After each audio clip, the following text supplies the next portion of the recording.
सहेली।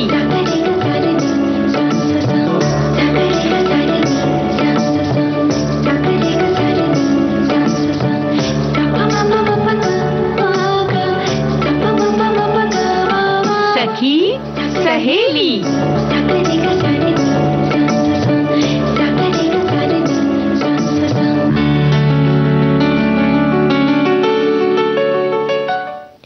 सखी सहेली कार्यक्रम सुनने वाले सभी सखाओं और सखियों का आज के इस कार्यक्रम में बहुत बहुत स्वागत है। आपका स्वागत करती हूँ मैं नेहा अगरकर देसाई। स्वीकार कीजिए नमस्कार। और मेरे साथ है आज आरती श्रीवास्तव और सभी सखियों को, सभी सखाओं को आरती श्रीवास्तव का रंगों भरा नमस्कार। क्या बात है, रंगों भरा नमस्कार। और मैं आपके गालों पर थोड़ा सा रंग भी लगा हुआ देख पा रही हूँ, इसीलिए तो रंगों भरा नमस्कार किया है। सभी को छोटी होली की बहुत ढेर सारी शुभकामनाएं। जी, आज होली का दहन है और भले ही खेलने वाली होली कल हो, लेकिन आज ही से माहौल बनना शुरू हो जाता है। घरों में गुलाल आ जाते हैं और गालों पर गुलाल लग जाते हैं, जैसे कि आपकी गालों पर मैं देख पा रही हूँ। गुलाल, जब गुलाल उड़ते हैं ना तो मतलब पूरा आसमान ही गुलाबी हो जाता है। मतलब कई कई रंगों से भर जाता है पूरा आसमान जब गुलाल उड़ते हैं। वही, और ये गुलाल जब इस तरह से हम आसमान में देखते हैं तो लगता है देखते रहें। और इस तरह रंग ही तो है जो हमारे जीवन को खुशनुमा बनाते हैं। तो इस तरह आज का हमारा कार्यक्रम भी रंगारंग होगा, ऐसी हम उम्मीद करते हैं। जी हाँ। तो क्या विषय है आज, क्या बात करने वाले हैं हम? नेहा, आज है विश्व किडनी दिवस, तो उसके बारे में हम बात करेंगे। क्योंकि अगर हम स्वस्थ रहेंगे तभी हम हर त्योहार का मजा ले सकते हैं। और जब हम स्वस्थ रहते हैं ना तो हर चीज अच्छी लगती है, नहीं तो कुछ भी अच्छा नहीं लगता, ना खाना, ना घूमना, ना कुछ भी। और साथ ही आज हम घूमने भी जाने वाले हैं। पर्यटन। कौन सा पर्यटन है? वल्लभराई जाएंगे हम। तमिलनाडु के बहुत ही सुंदर जगह है जिसके बारे में हम बताएंगे। अपने साथ जितने भी सखियां हैं, सखा हैं, सबको बताएंगे कि वहां पे जाइए आप और बहुत ही अच्छा लगेगा आपको जाके वहां पे। और इसके साथ ही हम बात करेंगे घर के कामों में पुरुषों की भागीदारी पर। जी हाँ, जो बहुत ही ज्वलंत विषय है जिसके बारे में आप बता सकते हैं कि भाई आप जितने भी सखा हैं वो बता सकते हैं कि वो कितनी भागीदारी करते हैं अपने घर के कामों में। चाहे वो हाथ बटाना हो अपनी बहन का, मम्मी का, या फिर अपनी वाइफ का, किसी का भी हाथ बटाना हो, जो पुरुषों की जो भागीदारी रहती है वो कहाँ तक रहती है, थोड़ा बहुत जो भी वो करते हैं वो बताएं हमें। और जो सखियां हैं वो अपनी पूरी अच्छे तरीके से खुल के शिकायत कर सकती हैं कि कोई भागीदारी करता है कि नहीं करता। बिल्कुल सच्ची सच्ची बात बताना है। हाँ, और तारीफ भी कर सकती है अगर उनके पति, भाई या बेटा उनकी मदद करते हैं तो आप अपनी तारीफों के कमेंट भी कर सकते हैं। बिल्कुल, तारीफों में बिल्कुल पीछे हटना नहीं चाहिए, बिल्कुल भी संकोच मत करिए, खुल के करिए तारीफ भी। जी, और इसी के साथ आज हम मुझे कुछ कहना है में बात करेंगे यादें होली की। जी, क्या कहेंगी आप? इसमें जो भी आपकी यादें हो, चाहे बचपन की हो, चाहे अभी की हो, कोई भी ऐसी यादगार बात जो आपको याद रह गई हो, होली, वो होली जो आपको याद रह गई हो, तो कैसे क्या हुआ था उसमें जो आपको याद रह गई होली, वो जो रंग होते ना, वो रंग आपको क्यों याद रह गए, उसके बारे में आप हमें बताइए। होली को लेकर मुझे लगता है आरती जी कोई ना कोई किस्सा सबके साथ होता ही है। दो तरह के लोग होते हैं, एक वो जिन्हें होली खेलना, रंग लगाना बहुत पसंद होता है, और एक वो जिन्हें रंग भी पसंद नहीं आते हैं और खेलना भी पसंद नहीं होता। हाँ। और इन दोनों के बीच में जो गट्टी मट्टी चलती है वो बड़ी मजेदार होती है। जी, बिल्कुल। तो इस तरह की बातें हमारे श्रोता हमारे साथ आज साझा कर सकते हैं। सारी बातें आप हमें बताइए कि आपकी जो होली यादगार थी वो कैसी थी, ताकि हम भी तो उसको आपकी बातों के जरिए एकदम महसूस कर पाएंगे, महसूस कर सके और हम भी थोड़ा मजा ले सके। जी हाँ, उन बातों का। तो फिलहाल हम अपने श्रोताओं को एक गीत सुनवा दें। बिल्कुल, गीत सुन लेते हैं।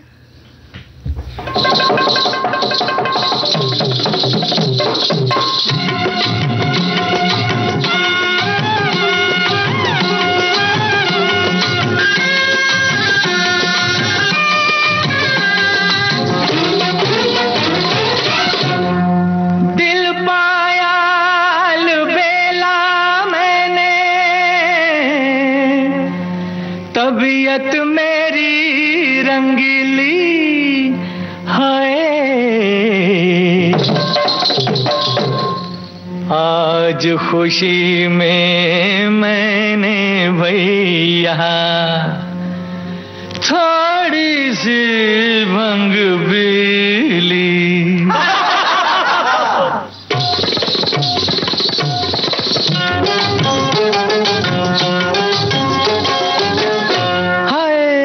मेरे पैरों में है, मेरे पैरों में घुंघरू बंधा दे तो फिर मेरी चाल देख ले। मेरे पैरों में घुंघरू बंधा दे तो फिर मेरी चाल देख ले। जरा जम के भैया मोहे लाली जुनर, मोहे लाली जुनरिया उड़ा दे तो फिर मेरी चाल देख ले। मेरे पैरों में घुंघरू बंधा दे तो फिर मेरी चाल देख ले। क्या चाल है तोरी? जरा झूम ले गोरी।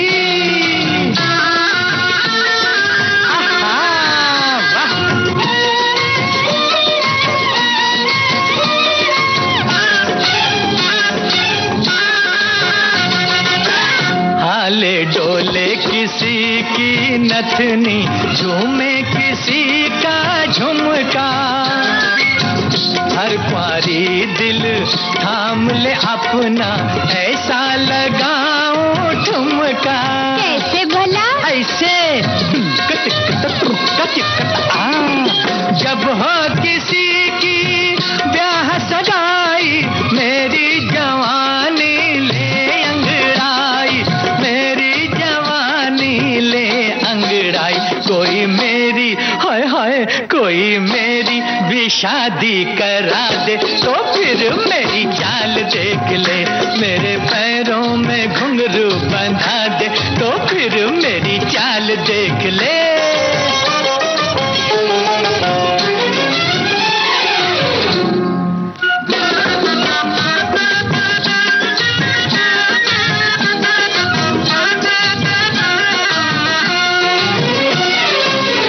कोई घूंघट वाली मेरे दिल पे चलाए छुरियां, कोई नैनों वाली छोड़े नैनों से फूल झड़ियां।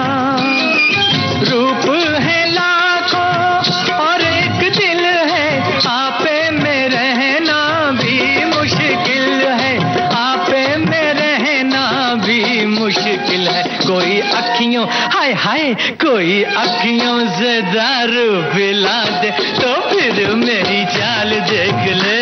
जरा नैन मिला के, जरा दिल लगा के।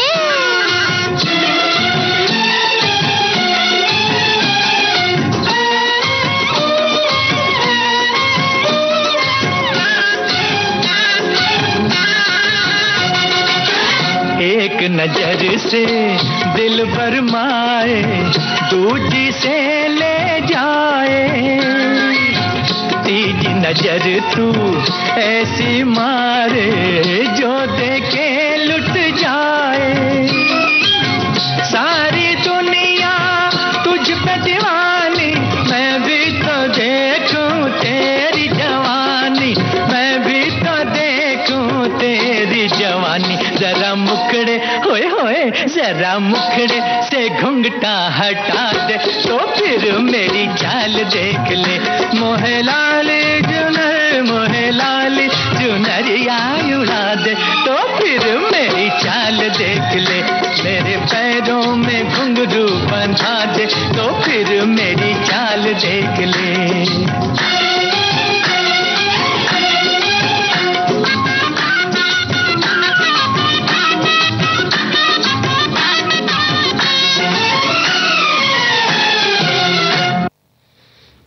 बड़ा ही खूबसूरत गीत था ये, है ना? बिल्कुल। और जब तक हम स्वस्थ रहते हैं ना, मैं जैसे पहले हम बात कर रहे थे, तब तक सब कुछ अच्छा लगता है, गीत संगीत सब कुछ अच्छा लगता है। और थोड़ा सा अगर सिर में दर्द भी होता है ना, तो कुछ अच्छा नहीं लगता। इतना अच्छा वही गाना भी चल रहा होता है ना, वो भी अच्छा लगता है। वही कह रही थी कि वही गीत जो हमें स्वस्थ रहते हुए अच्छा लगता है, लेकिन अगर सर दर्द कर रहा हो तो वही गीत हमें सर दर्द भी लगने लगता है कभी कभी। इसलिए स्वस्थ रहना बहुत बेहद जरूरी है। तो इसीलिए अगर एक सर दर्द ऐसी हमारी हालत कर सकता है, तो सोचो अगर किडनी में कोई परेशानी हमारी आ जाती है तो क्या होगा हमारा। बिल्कुल वही हम यही सोचते हैं। अभी एक समय होता है जब तक सब ठीक चल रहा होता है, सब अच्छा चल रहा होता है, तो हम सोचते हैं कि क्या जरूरत है किसी चेकअप की, क्या जरूरत है कोई टेस्ट करवाने की। लेकिन जब कोई बीमारी बढ़ जाए उससे पहले जरूरी है कि हम उसकी देखभाल करें और उससे पहले हम उसकी केयर लें। बिल्कुल, और यही हुआ था मेरे साथ में अभी कुछ समय पहले, जब मुझे बहुत तेज फीवर आया था। तो उसके बाद डॉक्टर ने, मेरे आंखों में स्वेलिंग सी आ गई थी, तो डॉक्टर ने कहा कि आप चेकअप करा लीजिए कि कुछ परेशानी ना हो किडनी में। तो फिर यूरिन टेस्ट हुआ, जो चीजें टेस्ट कराई गई, तो उन्होंने जो टेस्ट रिपोर्ट आई, फिर मैंने डॉक्टर को दिखाया, तो डॉक्टर ने कहा कि इतनी परेशानी की बात नहीं है। तब जाके मुझे शांति मिली, क्योंकि जो जिन्होंने टेस्ट किया था तो उन्होंने बताया कि प्रोटीन बहुत है, मतलब उसमें आ रहा है, तो इसका मतलब किडनी में परेशानी हो रही है। तो इस वजह से उन्होंने कहा टेस्ट आप पूरे करवाएं। तो अगर आप पूरा टेस्ट अपना नियमित तौर पे करवाते रहेंगे ना, तो जो परेशानी अगर शुरुआत भी हो रही होगी ना, तो वो हम उसको पता लगा सकते हैं। ये बात बिल्कुल सही है और सभी को समझ आए, इसीलिए हम कुछ विशेष जागरूकता दिवस मनाते हैं। जैसे आज विश्व किडनी दिवस है। विश्व किडनी दिवस 2025 का फोकस किडनी रोग के चरणों, प्रारंभिक निदान और जीवन शैली में बदलावों के बारे में जागरूकता बढ़ाने पर है, जो किडनी से संबंधित विकारों को रोकने में मदद करते हैं। किडनी रोग को आजकल इतना बढ़ते हुए देखकर इस वर्ष के अभियान का उद्देश्य किडनी रोग रक्त परीक्षण, मूत्र में रक्त परीक्षण और नियमित जांच के महत्व को उजागर करना है। बिल्कुल, और विश्व किडनी दिवस जो है वो पहली बार 2006 में इंटरनेशनल सोसाइटी ऑफ नेफ्रोलॉजी और international federation of kidney foundation के संयुक्त पहल के रूप में मनाया गया था। इसका उद्देश्य किडनी के स्वास्थ्य के रूप में जागरूकता बढ़ाना है और दुनिया भर में किडनी की बीमारी के बारे में जो निवारक उपाय हैं उसको बताना है। तभी से हर साल मार्च के दूसरे गुरुवार को ये मनाया जाता है, क्योंकि अगर शुरुआत में ही किसी बीमारी का पता चल जाए तो इलाज आसान हो जाता है। जी, प्रारंभिक लक्षणों का पता लगने पर किडनी फेलियर जैसी गंभीरता को रोका जा सकता है। किडनी रोग के कुछ सामान्य लक्षण हैं, जैसे कि थकान हुआ, कमजोरी हुआ, पैरों या टखनों या आंखों के आसपास सूजन, पेशाब के पैटर्न में परिवर्तन, जैसे कि बार बार पेशाब जाना या पेशाब की मात्रा कम होना, मूत्र में रक्त आना, लगातार उच्च रक्तचाप, खून में शर्करा की बढ़ी मात्रा किडनी को प्रभावित करती है। इसलिए मधुमेह से पीड़ित लोगों को अपनी नियमित जांच करवाते रहनी चाहिए। इसके अलावा जिन व्यक्तियों के परिवार में किडनी की बीमारी का इतिहास रहा हो, हृदय रोग या स्ट्रोक के इतिहास वाले लोगों को भी अपनी नियमित जांच करवानी चाहिए। और साथ ही 60 वर्ष से अधिक आयु के जो लोग हैं और या अधिक वजन वाले या मोटापे से जो ग्रस्त हैं और बार बार किडनी के संक्रमण या फिर पथरी से पीड़ित हैं, ऐसे लोग लंबे समय से तक जो दवाइयां ले रहे हैं किसी भी बीमारी के लिए, तो ऐसे लोगों को भी अपनी नियमित जांच कराते रहना चाहिए और हमें ज्यादा से ज्यादा पानी पीना चाहिए, जिससे किडनी मतलब में उसको ज्यादा परेशानी नहीं होगी, तो स्वस्थ रहेगी किडनी। तो कुछ चीजें हैं, अगर हम उसको अपना लें, अच्छी जीवन जो हमारी शैली है उसको अपनाएंगे ना, तो कोई परेशानी नहीं आएगी। तो इसी के बारे में मैं जो बता रहे हैं, हमारे श्रोता जो है लिखते हैं कि अपनी किडनी को स्वस्थ रखने के वो 8 तरीके हैं। जैसे स्वस्थ जीवन शैली अपनाएं, स्वस्थ रक्त शर्करा के स्तर को बनाए रखें, अपने रक्तचाप पर नजर रखें, स्वस्थ आहार और वजन बनाए रखें, खूब सारा तरल पदार्थ पीकर हाइड्रेट रहें, धूम्रपान से बचें और सुनिश्चित करें कि आप बहुत अधिक कोई ऐसी गोलियां नहीं ले रहे हैं जो आपके लिए नुकसानदायक हो सकती हैं। जी, साथ ही एक साथी लिखते हैं, हिंदी में विश्व वृक्क दिवस भी इसे कहा जाता है। हर साल मार्च के दूसरे गुरुवार को मनाया जाता है, जिसका उद्देश्य गुर्दे यानी कि किडनी के महत्व के बारे में जागरूकता बढ़ाना और इनसे होने वाली बीमारियों के खतरों के बारे में लोगों को जागरूक करना है। एक साथी लिखते हैं, ये वर्ल्ड दिवस मनाने का सिस्टम बहुत ही अच्छा लगता है। इनके माध्यम से लोगों को किसी न किसी बात के प्रति जागरूक, सचेत करने के लिए प्रोत्साहित किया जाता है। आज वर्ल्ड किडनी डे मनाया जा रहा है। जब हम पूरी तरह से स्वस्थ होते हैं तो हमें लगता है कि ये जिंदगी बहुत ही सरल है और तब कहीं ना कहीं हम अपने स्वास्थ्य के प्रति उपेक्षित रहते हैं। लेकिन जब पानी सिर के ऊपर से गुजर जाता है तब समझ आने लगता है कि किडनी जैसे अंग के स्वास्थ्य के साथ हमने कितना खिलवाड़ किया है। एक कहावत है कि prevention is better than cure. इसलिए नमक का संतुलन सेवन किया जाना चाहिए, व्यायाम नियमित रूप से किए जाने चाहिए, पानी का भी पर्याप्त मात्रा में सेवन किया जाना चाहिए, दवाइयों का भी अत्यधिक सेवन से इससे किडनी पर बुरे असर दिखते हैं। बिल्कुल। और एक श्रोता हैं जो लिखते हैं कि शरीर में उदर के पिछले हिस्से में वृक्क नाम से विप्रख्यात किडनी होती है, जिसे रक्त के अंदर के मल अपने मल मूत्र के माध्यम से शरीर से बाहर किया जाता है। तात्पर्य है कि किडनी एक प्रकार से प्राकृतिक छन्नी का काम करती है। फलस्वरूप हम दोष मुक्त होते हुए स्वस्थ रहते हैं, किंतु मधुमेह और बीमारियों से किडनी क्षतिग्रस्त हो जाती है। इससे हम बीमारियों से ग्रसित हो जाते हैं और उनके बारे में जन सामान्य को सचेत करने के लिए ही इस तरीके का वैश्विक दिवस मनाया जाता है। एक साथी लिखते हैं, किडनी की बीमारी के लक्षणों का जल्दी पता नहीं चलने के कारण लोग इससे अनजान रहते हैं और ध्यान नहीं दे पाते हैं। इसलिए किडनी की बीमारी के प्रति लोगों में जागरूकता बढ़ाने के लिए विश्व किडनी दिवस मनाया जाता है। हर साल मार्च के महीने के दूसरे गुरुवार को किडनी दिवस मनाया जाता है। इस साल 2025 में किडनी दिवस 13 मार्च को मनाया जा रहा है, ताकि लोगों को किडनी से जुड़ी समस्याओं के बारे में जागरूक किया जा सके। इससे लोगों में किडनी से जुड़ी बीमारियों के बारे में पहले से पता चल जाएगा और लोग सचेत हो सकते हैं।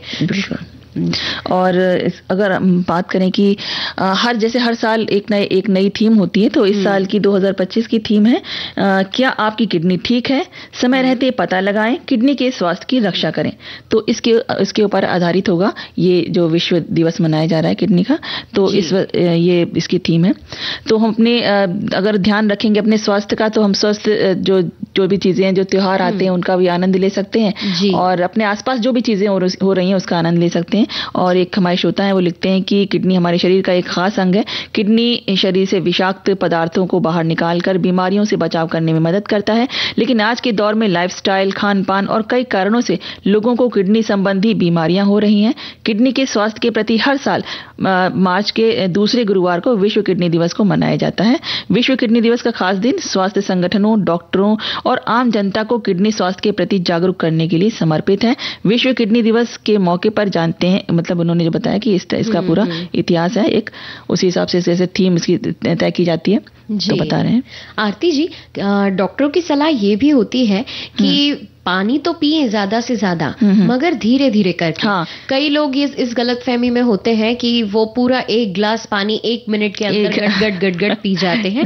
मगर डॉक्टरों की सलाह ये होती है कि उस पानी को कम से कम, अगर आप 1 गिलास पानी पी रहे हैं तो उसे 5 मिनट लेकर आराम से बैठ घूंट भर के पानी पीना चाहिए जी, ताकि अब इसका उदाहरण हम समझ सकते हैं। जब हम छन्नी, मान लीजिए हमारे पास एक छन्नी है और उस छन्नी की जो क्षमता है उससे ज्यादा चाय अगर हम उसमें छानने लगेंगे तो जाहिर सी बात है कि चाय बाहर आने लगेगी। बस उसी तरह हमारी किडनी के साथ भी है कि क्षमता के अनुसार हमें धीरे धीरे पानी पीना चाहिए, ताकि अब हमें तो क्षमता पता नहीं है किडनी की, इसलिए धीरे धीरे घुट घुट करके पीना चाहिए, एक एक घुट, ताकि आराम से पानी को हमारी किडनी छान सके। बिल्कुल।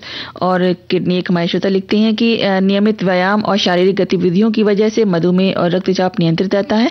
इससे किडनी स्वस्थ और मजबूत होती है और किडनी शरीर का महत्वपूर्ण कार्य करता है। इसके स्वास्थ्य के प्रति जागरूकता जरूरी है। जी, हमारे सभी श्रोता इतने अच्छे से सब बता रहे हैं। एक साथी लिखते हैं, विश्व किडनी दिवस प्रतिवर्ष 13 मार्च को मनाया जाता है। इस दिवस का उद्देश्य यही है कि लोगों को अपनी किडनी की बीमारियों के प्रति जागरूक किया जाए। सभी को अपनी किडनी का ख्याल रखना चाहिए। इसके लिए सबसे ज्यादा जरूरी है कि हम किसी भी प्रकार का नशा ना करें, एक संतुलित आहार का सेवन करें और सबसे जरूरी है कि हम बहुत ज्यादा पानी पिएं। इससे हमारी किडनी सुरक्षित रह सकती है। अगर आपको किडनी की कोई दिक्कत है तो आप इस किडनी लेकर आप अपना जीवन बचा सकते हैं, लेकिन अपनी किडनी का ख्याल रखना भी बहुत जरूरी होता है, जिससे कि हमें किसी डोनर की जरूरत ही ना पड़े। जी, तो अब एक गीत सुन लेते हैं ना। बिल्कुल। अपने श्रोताओं का भी ध्यान रखते हुए। जी।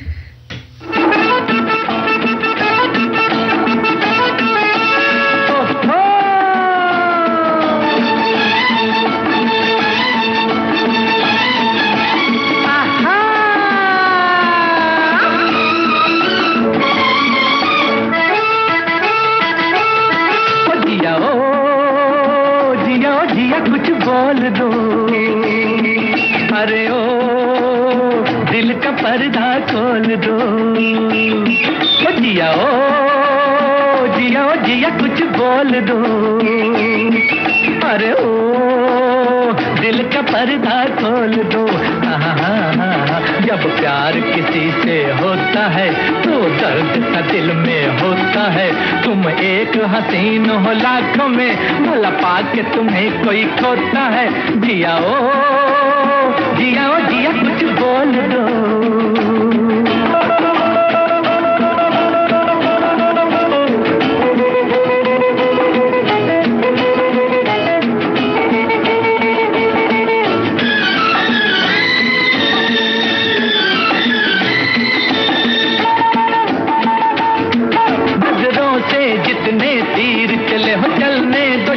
पर झेलेंगे इन प्यार की उजली राहों पर, हम जान की बाजी खेलेंगे।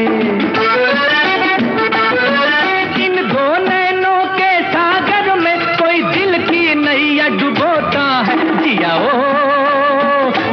जिया कुछ बोल दो। अरे ओ दिल का पर्दा खोल दो। जब प्यार किसी से होता है तो दर्द सा दिल में होता है। तुम एक हसीन हो लाख में, भला पाके तुम्हें कोई खोता है। जिया ओ जिया कुछ बोल दो।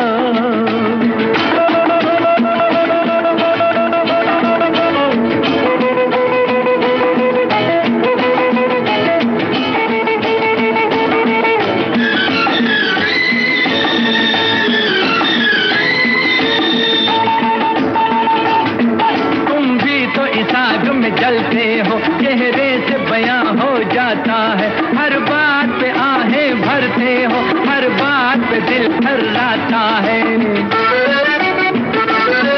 जब दिल पे छुरियां चलती हैं, कब चैन से कोई सोता है। जिया ओ जिया कुछ बोल दो। अरे ओ दिल का पर्दा खोल दो।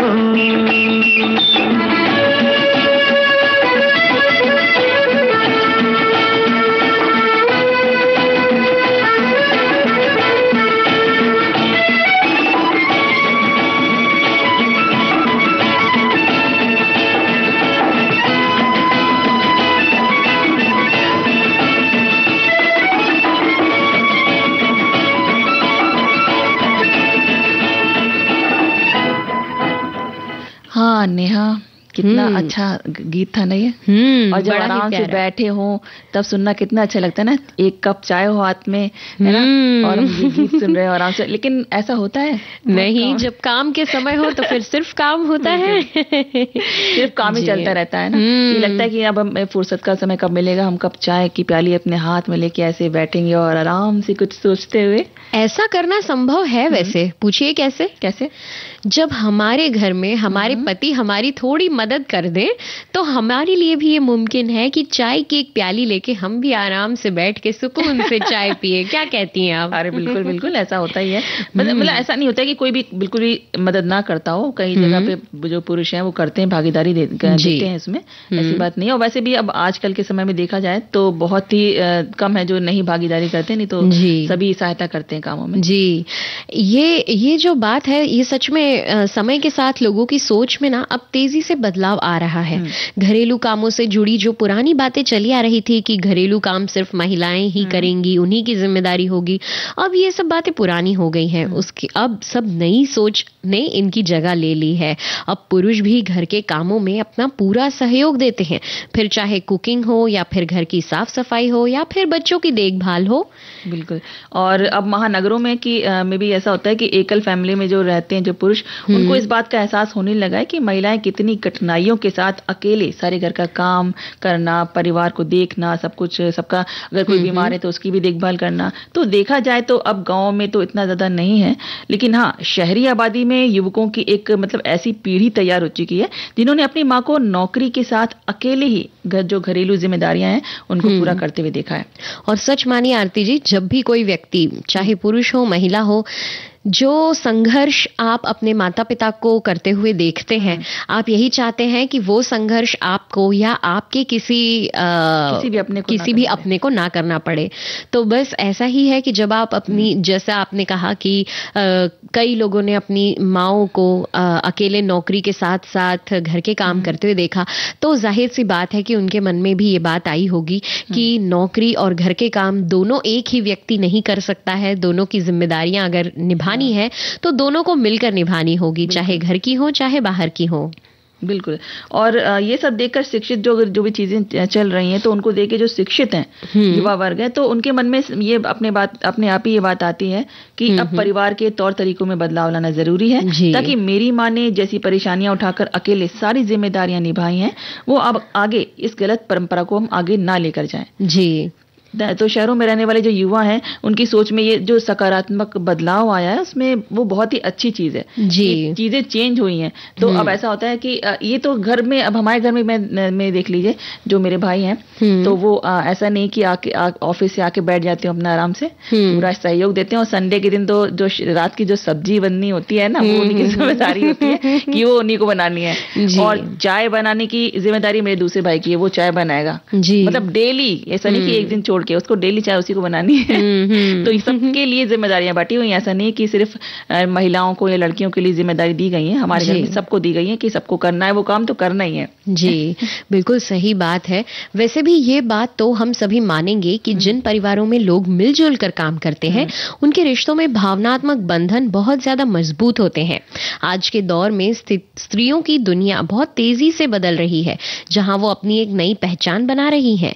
इसी वजह से अब पुरुष भी अपनी नई जिम्मेदारियां समझने लगे हैं। इसकी एक वजह यह भी है कि आजकल उच्च शिक्षा के लिए लड़कों को अक्सर घर से दूर जाना पड़ता है, इसलिए माएं भी बेटियों के साथ साथ बेटों को भी कुकिंग और सफाई जैसे जरूरी काम सिखाती ही हैं। नेहा, इस बारे में मैं एक अपना एक्सपीरियंस बताऊंगी कि मेरी जो है एक रिलेटिव है, तो उन्होंने अपने बेटे को, उनके बेटे को बाहर जाना था दूसरे देश में पढ़ाई करने के लिए जी। तो उन्होंने कहा कि ऐसा अगर तुम्हें बाहर जाना है, वो लोग नॉनवेज वगैरह नहीं खाते, तो उन्होंने कि तुम्हें घर में ही पहले सीखना होगा। तो पूरे 1 महीने की उसको ट्रेनिंग दी गई कि तुम्हें रोटी ऐसे बेलनी है, ऐसे बनाना है, सब्जी ऐसे छौंकनी है, ऐसे बनानी है सब्जी, और साथ में दाल है और चावल कैसे बना सकते हैं, खिचड़ी कैसे बना सकते हैं, एक एक चीज सिखाई। पूरे महीने भर की ट्रेनिंग दी उसको, और वो एकदम एक्सपर्ट हो गया। तो उसने बाहर जाके, दूसरे देश में जाके अपने आप ही खाना बना के खाया, उसने कभी बाहर से नहीं खाया। क्या बात है।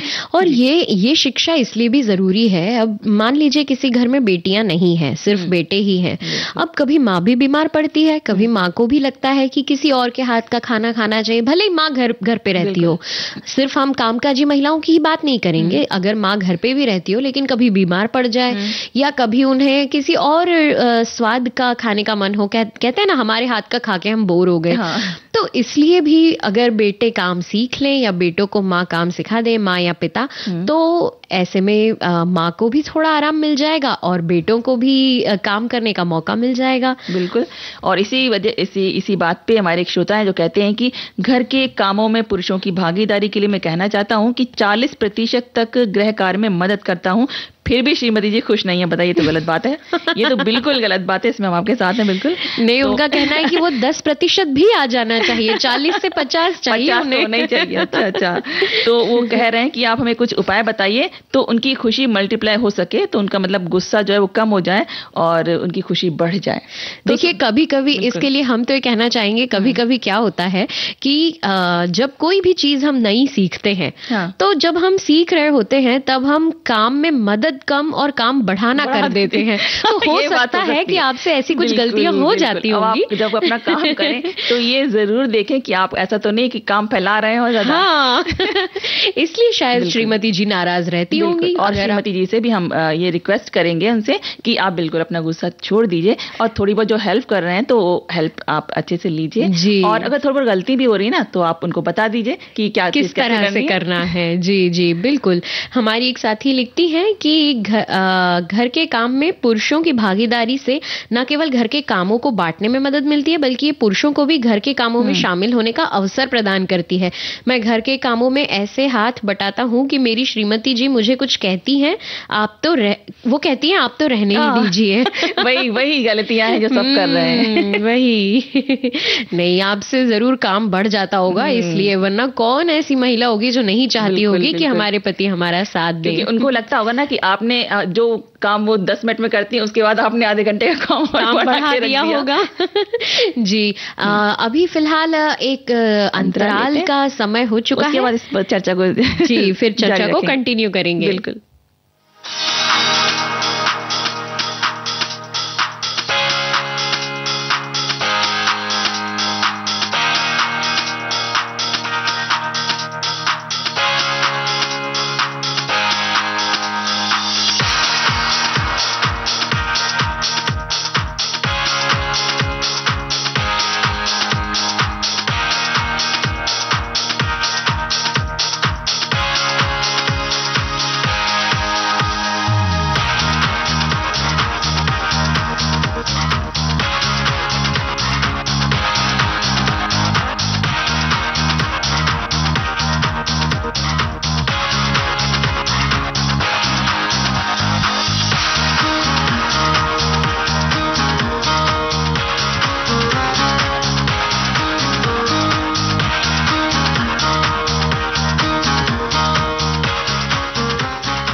हाँ नेहा, हम बात कर रहे थे पुरुषों की भागीदारी की। तो एक हमारे श्रोता है जो लिखते हैं कि कुछ समय पहले खाना बनाने की सहायता के लिए एक दादी जी को रखा है जो हमारे परिवार की जान पहचान की हैं। उनके हाथ की रोटी भी पसंद नहीं आ रही है श्रीमान जी को। ओहो, अब मैं उनको हटाना चाहती हूँ तो बेटी नहीं चाहती कि हटाऊं। आखिरकार रोटी मुझे ही बनानी है। अब ये तो गलत बात है भाई, देखिए, है ना, कि एक तो उन्होंने, चलिए कि थोड़ा बहुत आराम मिल सके इसलिए उन्होंने एक रखा, उन्होंने कि थोड़ा हेल्प मिल जाएगी उन्हें। तो आप भी सोचिए भी, या तो आप खुद हेल्प करिए या तो आप रोटी सेकिए या आप रोटी बेल लिए ताकि श्रीमती जी खुश हो जाए। एक साथी लिखते हैं, यूं तो घर के कामों में पुरुषों की भागीदारी बहुत थोड़ी होती है पर महत्वपूर्ण होती है। मैं जॉब करता हूँ, संडे या छुट्टी वाले दिन मैं सुबह से घर में डस्टिंग शुरू कर देता हूँ, सब्जियों को अच्छी तरह धोकर काट देता हूँ, कभी कभी चाय भी बना देता हूँ। तो बहुत बहुत अच्छी बात है, हैट्स ऑफ इनको, बहुत अच्छी बात है। अच्छी बात यह है कि आप कोशिश कर रहे हैं, धीरे धीरे ही सही, लेकिन अगर आप मदद करते हैं तो पत्नियों को भी अच्छा लगता है और उनका भी थोड़ा सा बोझ हल्का हो जाता है। बिल्कुल, एक बोझ हल्का कर लें, थोड़ा सा एक गीत सुन लेना। हाँ बिल्कुल।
हाँ, तो बताइए नेहा जी।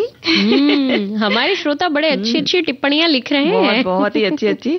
एक श्रोता लिखते हैं कि मैंने कल होली के लिए मिठाई भी बनाई थी, मतलब उन्होंने मिठाई भी बनाई है, बताइए कितनी बढ़िया काम है। और एक लिखते हैं कि अगर हो सके तो घर बाहर का काम सबको मिलजुल कर करना चाहिए, और काम हम जो कर सकते हैं उसके लिए दूसरों पर निर्भर ना रहें, और सुकून और चैन का रास्ता अपनाना चाहिए। बिल्कुल ठीक कहा इन्होंने। और यहाँ हम अपनी सखियों से भी एक बात की गुजारिश करेंगे कि अगर आप जिस तरह आपके पति घर के कामों में आपकी मदद कर रहे हैं, उस तरह बाहर के कामों में आप भी उनकी मदद कर सकती हैं, ताकि उनका भी थोड़ा बोझ हल्का हो जाए। जिस तरह अगर उदाहरण के लिए अगर फल सब्जी खरीदने जाना है तो सिर्फ आपके पति ही जाएं ऐसा जरूरी नहीं है, आप मिलकर भी जा सकते हैं, या आप आते जाते। और नेहा, मैं तो कहूंगी महिला जाए तो ज्यादा अच्छा है, वो तोल मोल बहुत अच्छी तरह से कर लेती है ना।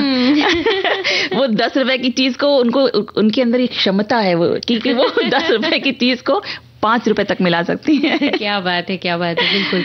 एक साथी लिखते हैं, घर के कामों में पुरुषों की भागीदारी। आज जो दंपति सखी सहेली सुन रहे होंगे, पत्नी पति से, अजी सुनते हो, आप तो पानी का एक घूंट तक नहीं पूछते। सुन लो सखियां, कितने प्यार से समझा रही हैं। कभी आप भी घर के काम काज में भूले से ही सहयोग कर दिया करो। अरे नहीं, ऐसा बिल्कुल ऐसा मत समझिएगा कि हम कुछ ऐसा कर रहे हैं कि आप लोग में लड़ाई हो जाए कि आप तो बिल्कुल काम नहीं करते। नहीं, ऐसा कुछ नहीं है।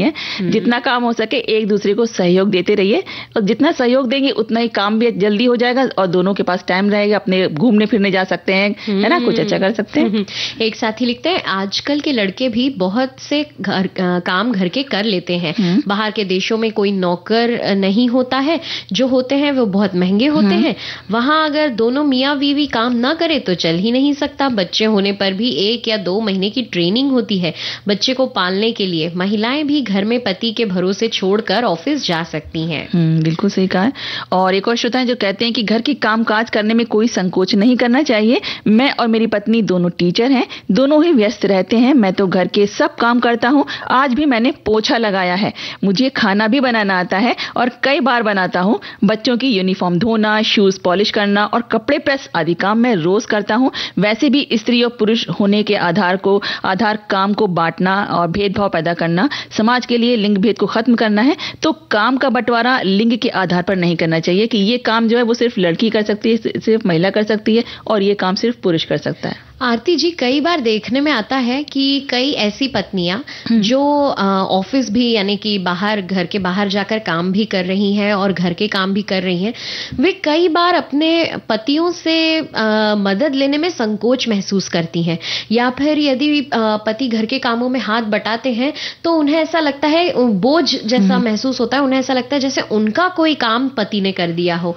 तो ऐसे हमारी साथियों को, सखियों को हम बताना चाहेंगे कि जब आप घर पर हैं और पति यदि दफ्तर में काम करते हैं, तब एक बात अलग होती है कि आप घर के काम कर रही हैं, पति बाहर का देख रहे हैं। लेकिन यदि आप और आपके पति दोनों अगर घर के बाहर जाकर काम कर रहे हैं, दफ्तर में नौकरी कर रहे हैं, तो फिर घर के कामों में पति की मदद लेने में किसी भी तरह का संकोच बिल्कुल मत करिए। क्या पति इस बात में संकोच कर रहे हैं कि आप भी उनका घर चलाने में हाथ बटा रही हैं?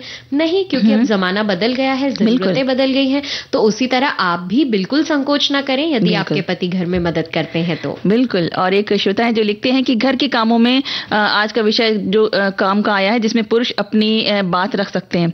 आज के समय में जब स्त्री पुरुष दोनों ही नौकरी पेशा हैं, तब घर के रोजमर्रा के काम मिल बांट कर करना अनिवार्य हो गया है। ऐसा भी कह सकते हैं कि सुखी और खुशहाल जीवन के लिए यही एकमात्र उपाय है। मेरे विचार से पुरुष में केवल मुखिया या संयुक्त परिवार हो तो सभी बड़ी आयु के पुरुषों को ही नहीं बल्कि लड़कों को भी सम्मिलित किया जाना चाहिए। यदि अपना अनुभव साझा करूं तो मेरे माता पिता दोनों नौकरी पेशा थे, इसलिए हमें अपने कपड़े धोना, प्रेस करना सीखना ही पड़ा। माता जी रोटियां बनाकर स्कूल चली गई तो दाल या सब्जी मैं बना लिया करता था। शादी के बाद पत्नी स्कूल पहले चली जाती थी तो बैंक जाने तक के समय में मैं घर के बाकी काम निपटा दिया करता था। ऐसे छोटे छोटे काम पुरुषों द्वारा निपटा दिए जाएं तो शाम को काम से लौटने के बाद घर में पेंडिंग काम दिखने पर होने वाली चिड़चिड़ाहट नहीं होती है और थकान अपने आप ही मिट जाती है। बिल्कुल सही कहा इन्होंने। एक साथी लिखते हैं, हम दोनों नौकरी करते हैं।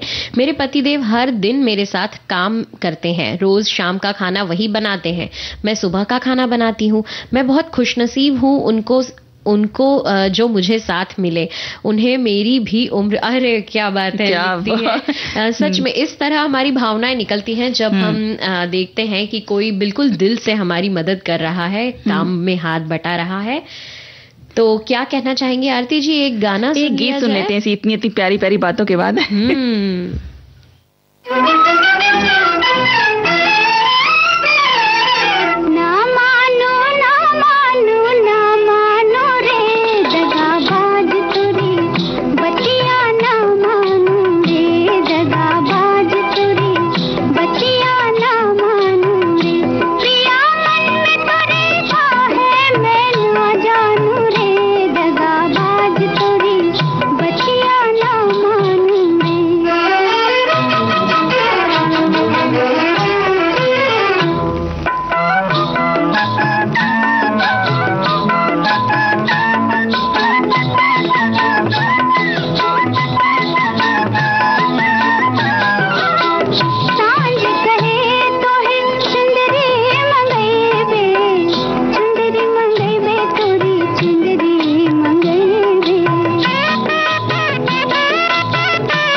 पर हर रोज दिन में 1 बजे विविध भारती की गीतमाला आपके साथ। जन्म जन्म का साथ है तुम्हारा।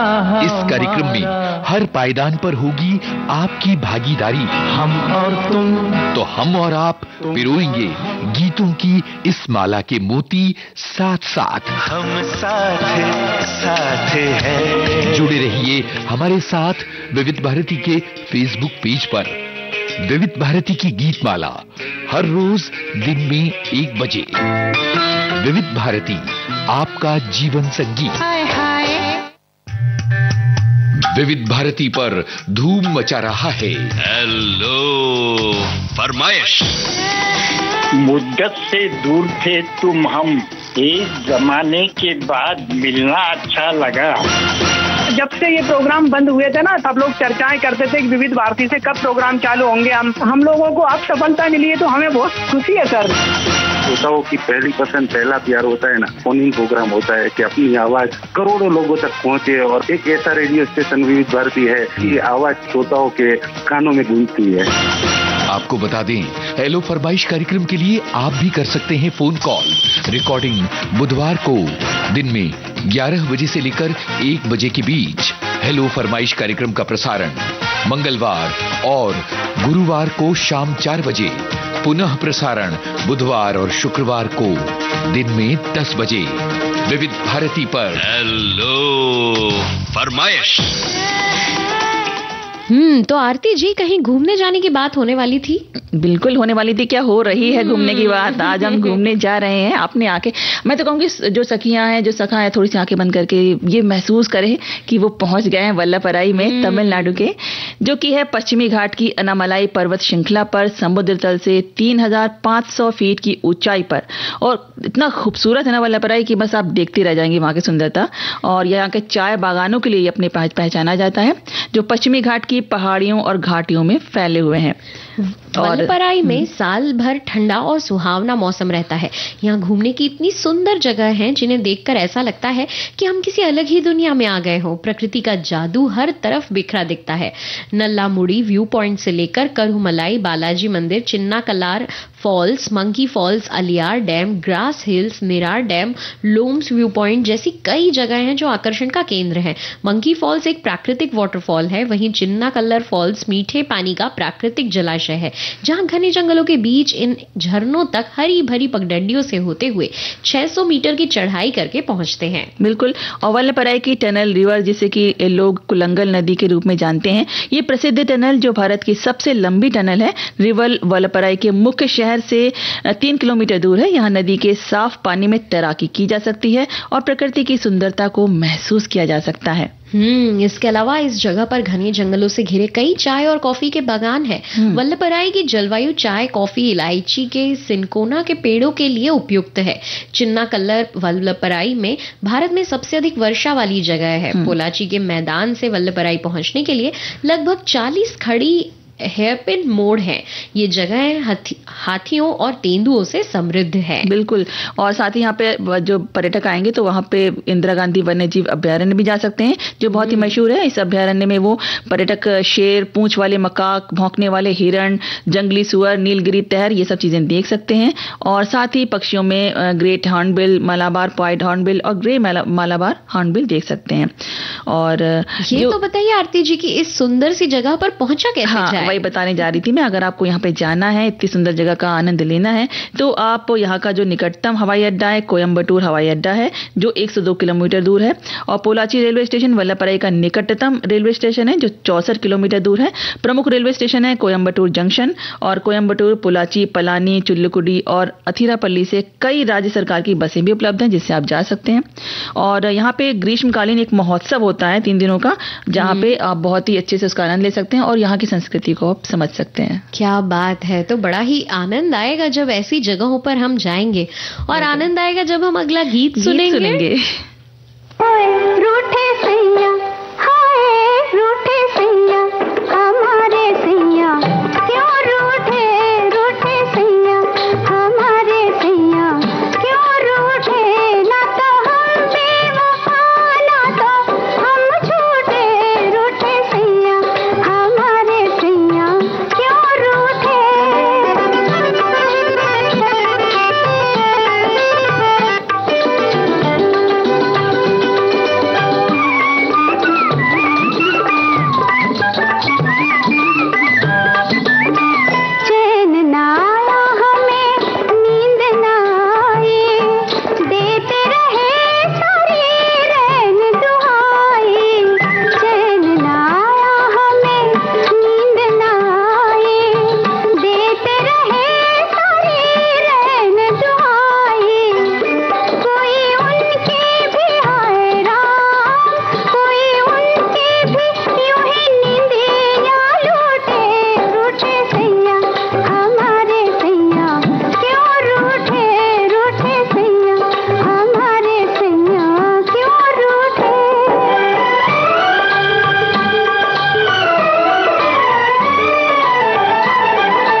गैंग्स ऑफ वासेपुर वाह, एक बगल में चांद होगा, एक बगल गैंग्स ऑफ वासेपुर 2, साहब बीवी और गैंगस्टर, शैतान, ऐसी बेमिसाल फिल्मों के प्रोड्यूसर सुनील बोहरा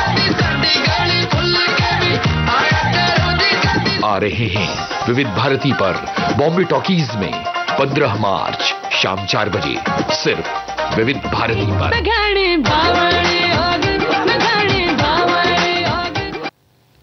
हाँ तो नेहा, अब हम बात कर रहे हैं होली की यादों की। तो यादों में खोते हुए हमारे जो श्रोता है वो बहुत सारी उन्होंने अपनी यादें शेयर करी हैं। एक लिखते हैं कि हमारे वक्त में एक पड़ोस में चाचा रहा करते थे, तो उनका नेचर बहुत हंसने हंसाने वाला था। वो रंगों के त्योहार पर चुनरी ओढ़कर बहुत भीड़ उनके साथ होती थी और नृत्य किया करते थे। बड़े हंसते हुए उनको देखा करते थे। बिंदिया चमकेगी, टोली आई थी तो सब बाहर निकलकर देखते थे कि आओ देखो चाचा आ रहे हैं, डांस करते हुए, नृत्य करते हुए। उनमें से ही कोई बालक निकलकर पैसे भी ले जाया करते थे, तो बाद में शाम को अपने पार्टी भी किया करते थे, यानी खाने पीने की, मिठाई की, जो वगैरह जो भी खा सकते थे पार्टी करते थे। एक साथी लिखते हैं, मुझे याद है जब मैं बच्चा था तो अपने दोस्तों के साथ होली खेला करता था। हम सुबह सुबह हाथों में रंग लेकर निकल जाते थे और शाम को वापस आते थे। बहुत बढ़िया।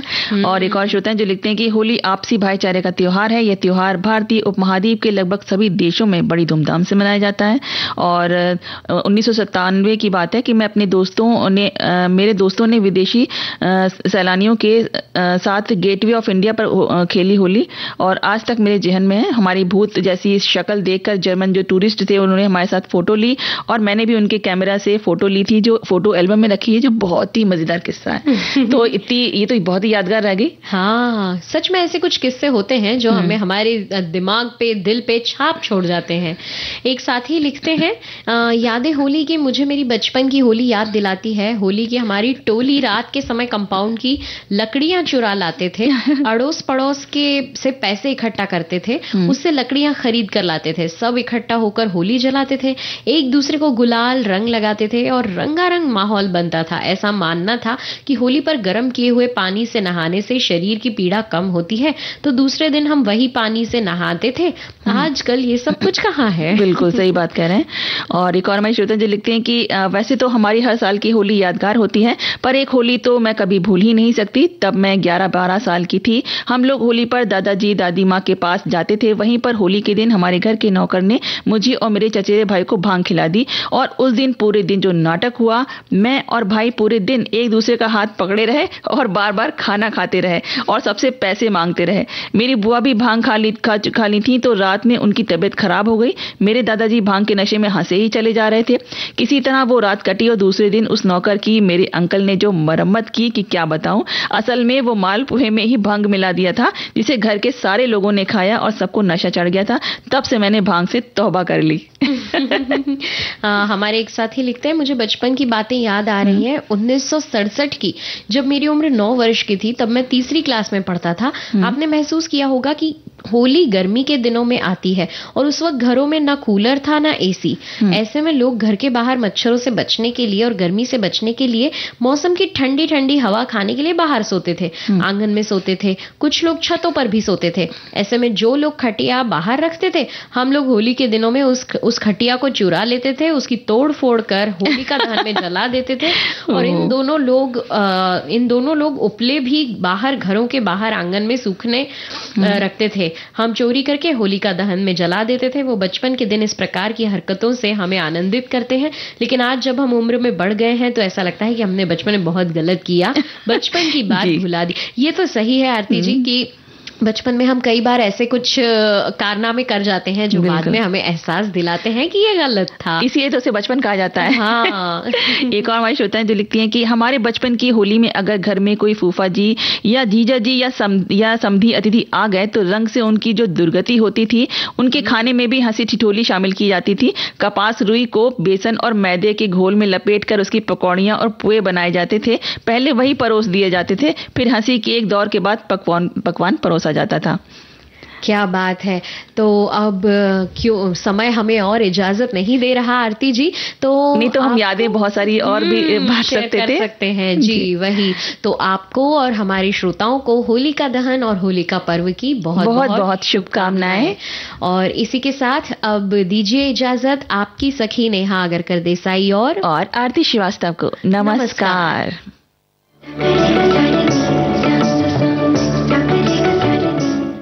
इस कार्यक्रम की प्रस्तुतकर्ता थी अनुश्री पाठक। सखी सहेली।